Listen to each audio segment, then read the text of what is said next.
School years come with all sorts of great social benefits, learning to collaborate, making friends, and establishing peer-to-peer relationships. Often, though, they also bring some significant social challenges. As parents, we want to help our children succeed, not only educationally, but also in building a solid social foundation that can grow with them. How do we talk to our children about everything from being a good friend to situations such as bullying, discipline, and depression? What are signs to look for that your child may be having some social challenges, and how do you start a conversation about them? We spoke with Rachel Hunton, an AACPS School Psychologist, for advice. So Rachel, thank you so much for being with us here today. Sure. Can you talk to us a little bit about your role with AACPS and what you do on a day-to-day basis? Sure. So I'm a school psychologist. Right now I'm in 3 elementary schools in the Broadneck Feeder. I spend a lot of my time with working with teams on intervention development and looking at whether children may or may not have disabilities, whether they need special education, and kind of problem solving with teams. I do counseling, I do a variety of different things, consulting with teachers. So. Well, you're busy. Yes.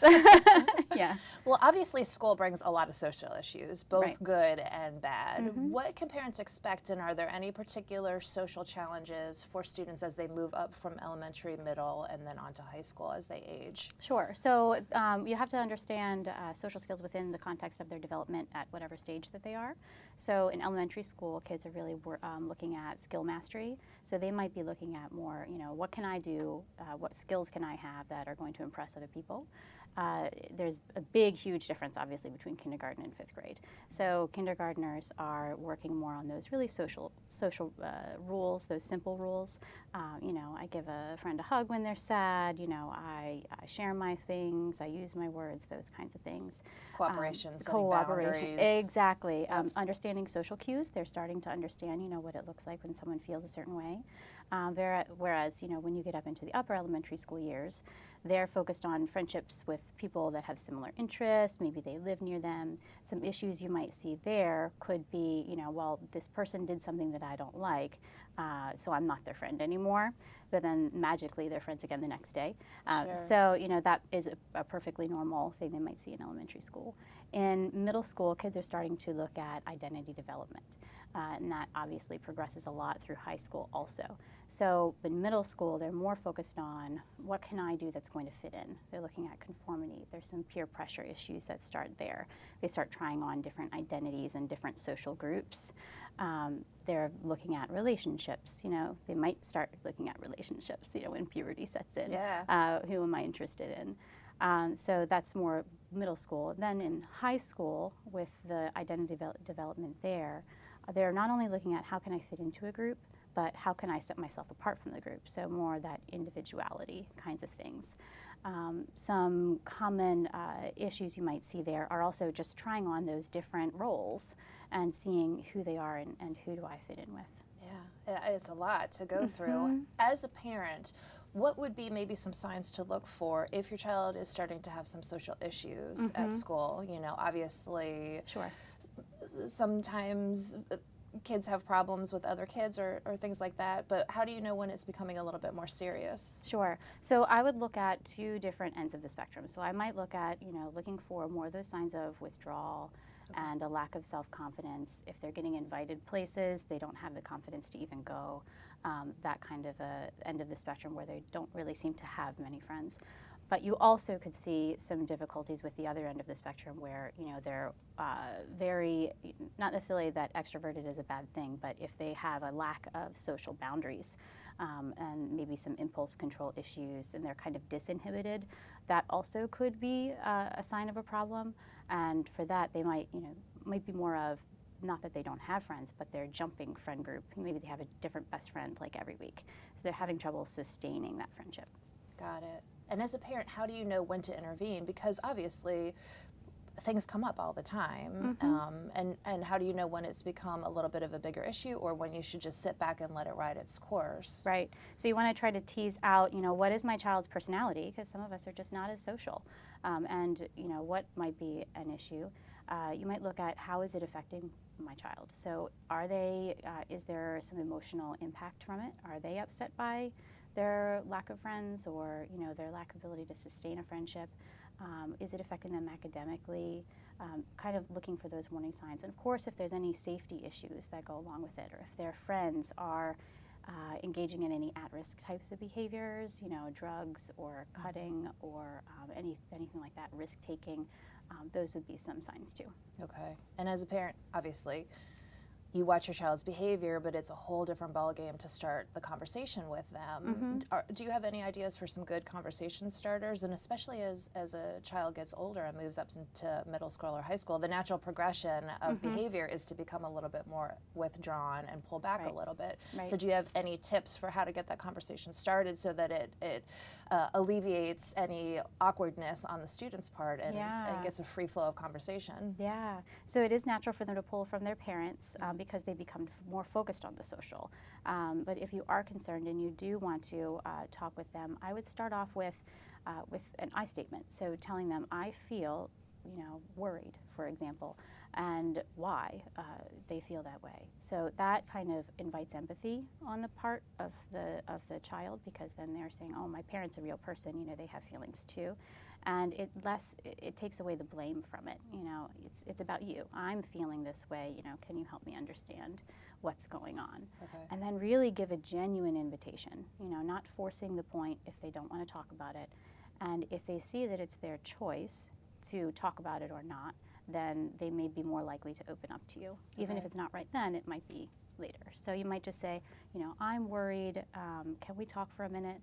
I've noticed XYZ, so something specific. Great. And are there any situations that are better to have those conversations? I mean, I've heard sometimes riding in the car when it's not sort of face-to-face right in your eyes might be less intimidating. Do you have any suggestions for, either times of day that are better or environmental situations that might be better to approach? Sure. So sometime that you have, it's quiet and settled and you have time to talk. That eye contact piece is really interesting because if you're, people might see that more as confrontational, depending, on how much eye contact that you do use. So I would agree with you. Maybe riding in the car would be a good idea, but it could also be a time that you have some downtime at home, and you're not going to be interrupted, and there aren't 1,000 things going on as there are in every child and parent's life. So some time that you can really devote to it. What about depression and anxiety in students? It seems that the trend is becoming to the place that those are increasing. Okay. Do you find that? Yeah. And are there specific things to look for if you feel like your child is getting overly anxious, and not just the little things like obviously test anxiety or things like that, but when it's taken to a little bit of a next level? Yeah. So mental health issues are definitely on the rise, especially in across all grade levels. And all age developmental levels. So when I'm looking for anxiety and depression, I would kind of conceptualize it into 3 different categories of types of behavior. So you might look at the emotional, the cognitive, and the physical signs. So emotional signs being more of that, it could be, long stretches of periods of sadness and withdrawal and not really wanting to go out and do anything that may be something that they used to enjoy. They don't want to go out and do it.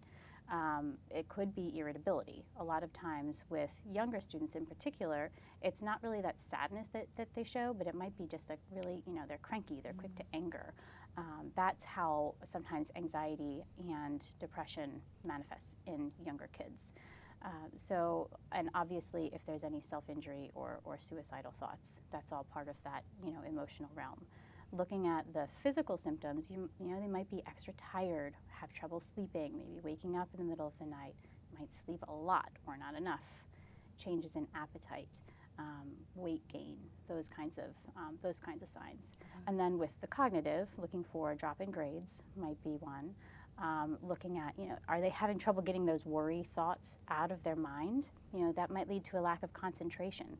They might seem like they're, checking out every now and again. And then, so those are some of the cognitive, types Test of grades signs. too, I would Yeah, imagine. absolutely. Watch their test grades. Yeah, if they're having trouble concentrating in class to learn the material and then having trouble concentrating during the test, yeah.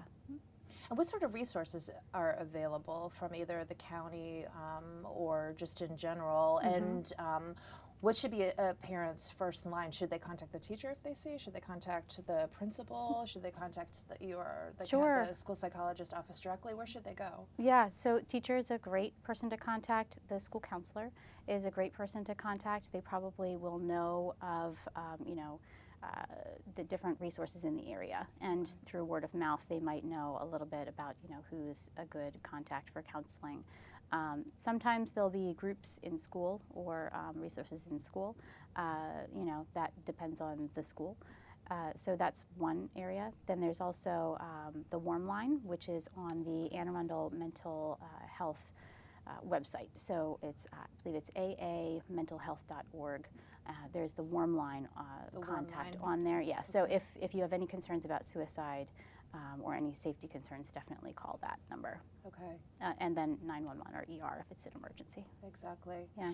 And what would you counsel to tell our children and students if they become concerned, especially older children as they're in high school, about a friend's behavior? Sure. That can be sort of sticky waters to know how to approach that, Mm-hmm. whether their friend is saying something or exhibiting some behavior that they're concerned about. What would you counsel them to do?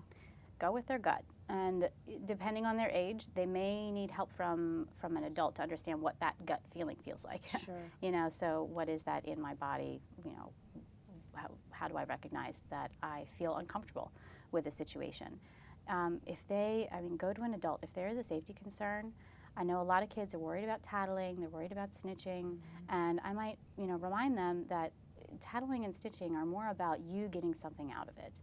If you're going to an adult because you're concerned for a friend, that's completely different. You're not getting anything out of that. Where they're worried about or losing a friend, probably too. Then at least the friend is alive.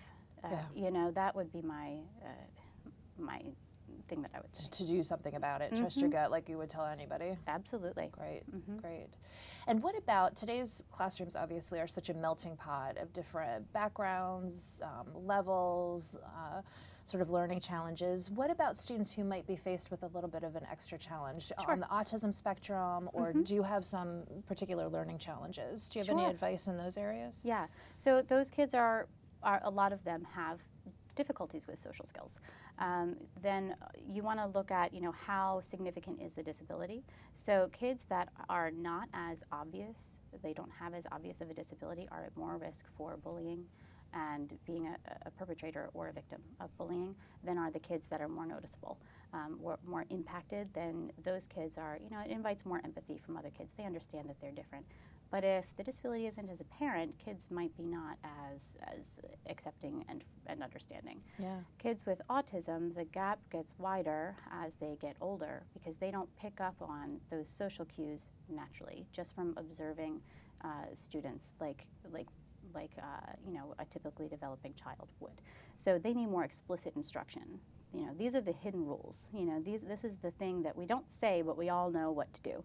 So that's definitely a key piece there. Kids with ADHD actually also need a little bit of that because they may not be attending to the social cues to learn them, and they also might just have difficulty inhibiting those impulses if they, even if they do know the social rules.